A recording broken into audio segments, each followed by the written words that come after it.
ನಮಸ್ಕಾರ ಸ್ನೇಹಿತರೆ, ನಮ್ಮ ಚಾನೆಲ್ಗೆ ಸ್ವಾಗತ. ಇವತ್ತು ನಾನು ನಿಮಗೆ ಒಂದು ಸಖತ್ ಇಂಟ್ರೆಸ್ಟಿಂಗ್ ಆದ ಕತೆ ಹೇಳ್ತೀನಿ. ಜಸ್ಟ್ ಇಮ್ಯಾಜಿನ್ ಮಾಡ್ಕೊಳ್ಳಿ, ನೀವು 5 ವರ್ಷಗಳ ಕಾಲ ಒಂದು ಎಲೆಕ್ಷನ್ಗೋಸ್ಕರ ಸುಪ್ರೀಂ ಕೋರ್ಟ್ ವರೆಗೂ ಫೈಟ್ ಮಾಡ್ತೀರಾ. ನಿಮ್ಮ ಗೆಲುವಿನಿಂದ ಇಡೀ ಇಂಡಿಯಾದ ಎಲೆಕ್ಷನ್ ಕಾನೂನೇ ಬದಲಾಗುತ್ತೆ. ಜುಲೈ 2026ರಲ್ಲಿ ಸುಪ್ರೀಂ ಕೋರ್ಟ್ ನಿಮ್ಮನ್ನ ವಿನ್ನರ್ ಅಂತ ಡಿಕ್ಲೇರ್ ಮಾಡುತ್ತೆ. ನಿಮ್ಮ ಪಾರ್ಟಿ ನಿಮಗೆ ಮಿನಿಸ್ಟರ್ ಸೀಟ್ ಕೊಡಕ್ಕೆ ಲಿಸ್ಟ್ ರೆಡಿ ಮಾಡುತ್ತೆ. ಕಂಪ್ಲೀಟ್ ಹೈಕಮಾಂಡ್ ನಿಮ್ಮ ಹೆಸರನ್ನ ಫೈನಲ್ ಮಾಡುತ್ತೆ. ಆದ್ರೆ ಪ್ರಮಾಣ ವಚನ ಸ್ವೀಕಾರ ಮಾಡೋಕೆ ಜಸ್ಟ್ ಒಂದು ದಿನ ಮುಂಚೆ ಆಗಸ್ಟ್ 3, 2026ರಂದು ನಿಮ್ಮ ಹೆಸರನ್ನ ಲಿಸ್ಟ್ ನಿಂದ ಕಿತ್ತು ಹಾಕ್ತಾರೆ. ರಿಸಲ್ಟ್ ಏನಾಗುತ್ತೆ? 34 ಜನರ ಕರ್ನಾಟಕ ಕ್ಯಾಬಿನೆಟ್ ನಲ್ಲಿ ಒಬ್ಬರೇ ಒಬ್ಬರು ಮಹಿಳಾ ಮಿನಿಸ್ಟರ್ ಕೂಡ ಇಲ್ಲ. 0 ವಿಮೆನ್ ಕ್ಯಾಬಿನೆಟ್ ಅಂತ ಇಡೀ ಸ್ಟೇಟ್ ನಲ್ಲಿ ನ್ಯೂಸ್ ಆಗುತ್ತೆ. ಇಂತಹ ಒಂದು ಕ್ರೇಜಿ ಪೊಲಿಟಿಕಲ್ ಡ್ರಾಮಾದ ಸೆಂಟರ್ ನಲ್ಲಿ ಇರೋರು ಎವಿ ಗಾಯತ್ರಿ ಶಾಂತೇಗೌಡ ಅವರು. ಇವರ ಲೈಫ್ ಸ್ಟೋರಿ ಯಾವುದೇ ಪೊಲಿಟಿಕಲ್ ಥ್ರಿಲ್ಲರ್ ಗಿಂತ ಕಮ್ಮಿ ಇಲ್ಲ. ಬನ್ನಿ, ಇವರ ಬ್ಯಾಕ್ ಗ್ರೌಂಡ್ ಏನು, ಇವರ ಬಿಸ್ನೆಸ್, ಇವರ ಕಾಂಟ್ರವರ್ಸಿಗಳ ಬಗ್ಗೆ ಡೀಟೇಲ್ ಆಗಿ ನೋಡೋಣ. ಅದಕ್ಕೂ ಮುಂಚೆ ನೀವು ನಮ್ಮ ಚಾನೆಲ್ಗೆ ಸಬ್ಸ್ಕ್ರೈಬ್ ಆಗಿಲ್ಲ ಅಂದ್ರೆ ಈ ಕೂಡಲೇ ಸಬ್ಸ್ಕ್ರೈಬ್ ಆಗಿ ಹಾಗೂ ಬೆಲ್ ಐಕಾನ್ ಅನ್ನು ಕ್ಲಿಕ್ ಮಾಡಿ. ಸ್ನೇಹಿತರೆ, ಎವಿ ಗಾಯತ್ರಿ ಶಾಂತೇಗೌಡ ಅವರು ಹುಟ್ಟಿದ್ದು ಸುಮಾರು 1956ರಲ್ಲಿ. ಇವರ ತಂದೆ ಕೆಸಿ ಸಣ್ಣೇಗೌಡ. ಇನ್ನು ಇವರ ಬೇಸ್ ಇರೋದು ಕಾಫಿನಾಡು ಚಿಕ್ಕಮಗಳೂರಿನಲ್ಲಿ. ಚಿಕ್ಕಮಗಳೂರಿನ ಸಾಗಣಿಪುರ ರೋಡ್ ನಲ್ಲಿ ಇರುವಂತಹ ಕಾವ್ಯ ನಿಲಯ ಇವರ ಹೆಡ್ ಕ್ವಾರ್ಟರ್ಸ್. ಚಿಕ್ಕಮಗಳೂರು ಅಂದ್ರೆ ಅದು ಸುಲಭದ ಜಾಗ ಅಲ್ಲ. ಅಲ್ಲಿ ಬಿಜೆಪಿ ಮೊದಲಿನಿಂದಲೂ ಸಖತ್ ಸ್ಟ್ರಾಂಗ್. ಆದ್ರೆ ಗಾಯತ್ರಿ ಅವರು ಅಲ್ಲಿ ಕಾಂಗ್ರೆಸ್ ಪಾರ್ಟಿಯ ದೊಡ್ಡ ಪಿಲ್ಲರ್ ಆಗಿ ಬೆಳೆದ್ರು. ಇದಕ್ಕೆ ಮುಖ್ಯ ಕಾರಣ ಅವರ ಕಮ್ಯುನಿಟಿ ಬ್ಯಾಕಿಂಗ್. ಕುರುಬಾ ಕಮ್ಯುನಿಟಿಯ ದೊಡ್ಡ ಲೀಡರ್ ಆಗಿ ಅವರು ಬೆಳಿತಾರೆ. ಬರೀ ವೋಟ್ ಬ್ಯಾಂಕ್ ಮಾತ್ರ ಅಲ್ಲ, ಲೋಕಲ್ ಅಗ್ರಿಕಲ್ಚರ್ ನೆಟ್ವರ್ಕ್ ಮತ್ತು ಫೈನಾನ್ಷಿಯಲ್ ಸಪೋರ್ಟ್ ಅನ್ನ ಇಟ್ಕೊಂಡು ಅವರು ತಮ್ಮದೇ ಆದ ಒಂದು ಸಾಮ್ರಾಜ್ಯವನ್ನ ಕಟ್ಟಿದ್ರು. ಇವರು ಡೈರೆಕ್ಟ್ ಎಲೆಕ್ಷನ್ ಅಲ್ಲಿ ಗೆಲ್ಲೋದಕ್ಕಿಂತ ತೆರೆಯ ಹಿಂದೆ ನಿಂತ್ಕೊಂಡು ಎಲೆಕ್ಷನ್ ಮ್ಯಾನೇಜ್ ಮಾಡೋದ್ರಲ್ಲಿ ಎಕ್ಸ್ಪರ್ಟ್.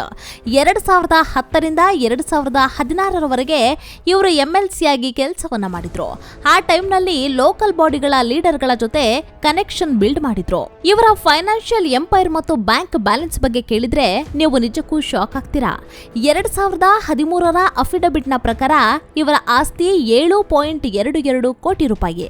ಅದರಲ್ಲಿ 3.16 ಕೋಟಿ ಮೂವೇಬಲ್ ಅಸೆಟ್, ಇನ್ನು 4.05 ಕೋಟಿ ಇಮೂವೇಬಲ್ ಅಸೆಟ್ ಇದೆ. ಆದ್ರೆ ಇದು ಬರೀ ರೆಕಾರ್ಡಿಂಗ್ ಮಾತ್ರ.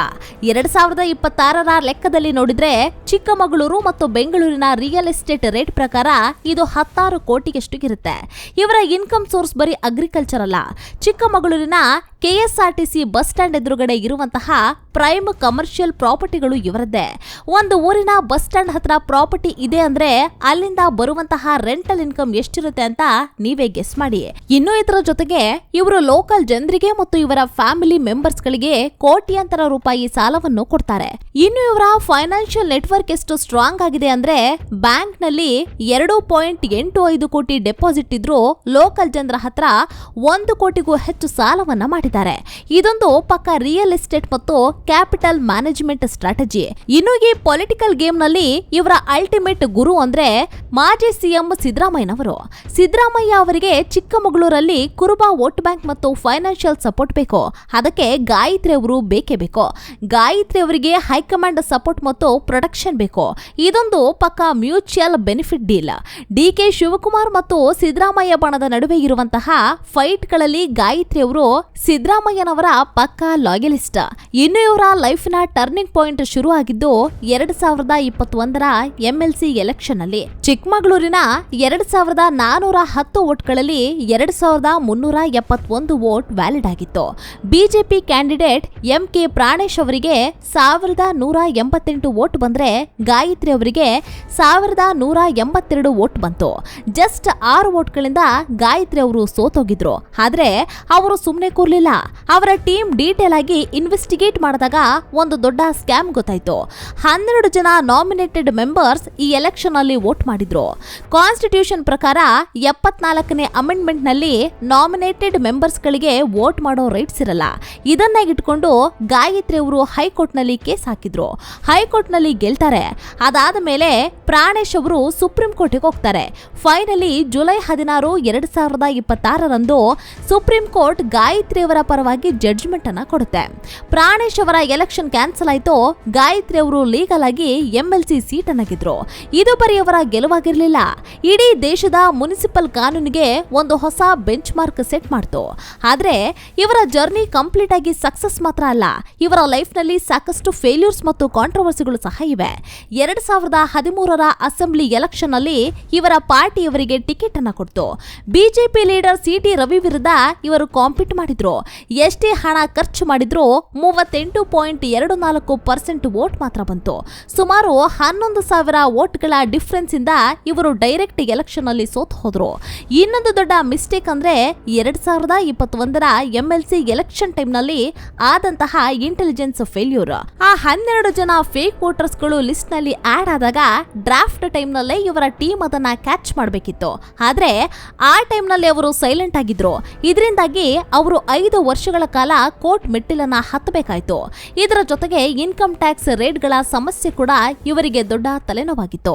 ಕರ್ನಾಟಕ ಎಲೆಕ್ಷನ್ ಟೈಮ್ ನಲ್ಲಿ ಇವರ ಮನೆ ಮತ್ತು ಪ್ರಾಪರ್ಟಿಗಳ ಮೇಲೆ IT ರೈಡ್ ಆಗಿತ್ತು. ಇದು ಕೇವಲ ಟ್ಯಾಕ್ಸ್ ಎವೇಷನ್ ಗಾಗಿ ಮಾಡಿದಂತಹ ರೈಡ್ ಅಂತ ಅಫಿಷಿಯಲ್ ಆಗಿ ಹೇಳಿದ್ರು. ಆದ್ರೆ ಇದು ಅಪೋಸಿಷನ್ ಪಾರ್ಟಿಯ ಫೈನಾನ್ಷಿಯಲ್ ಬ್ಯಾಕ್ ಬೋನ್ ಅನ್ನ ಬ್ರೇಕ್ ಮಾಡಕ್ಕೆ ಮಾಡಿದಂತಹ ಪೊಲಿಟಿಕಲ್ ಸ್ಟ್ರೈಕ್ ಅಂತ ಎಲ್ರಿಗೂ ಗೊತ್ತಿತ್ತು.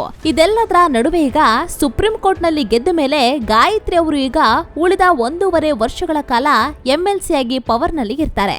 ಆದ್ರೆ ಆಗಸ್ಟ್ 3, 2026ರ ಕ್ಯಾಬಿನೆಟ್ ಇನ್ಸಿಡೆಂಟ್ ಇವರ ಲೈಫಿನ ಅತಿ ದೊಡ್ಡ ಹ್ಯುಮಿಲಿಯೇಷನ್ ಅಂತಾನೆ ಹೇಳಬಹುದು.